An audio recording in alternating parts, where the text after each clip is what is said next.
Hey everyone, in this video we will just quickly go through the data that we will be using as we go down this playlist of enhancing our data model in Power BI using DAX.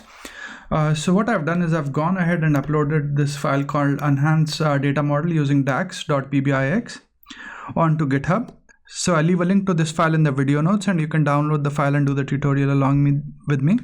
This is the file I've got here and it's got a few tables. So let's just quickly go through them.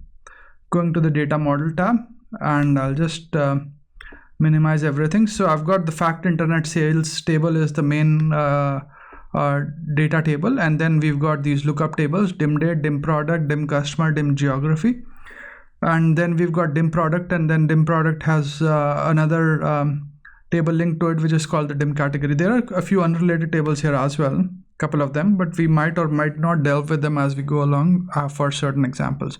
So feel free to download this file. I'll leave keep adding the file to all the ongoing video notes as well, so anyone who's looking at a video can download this file and do the tutorial along with me.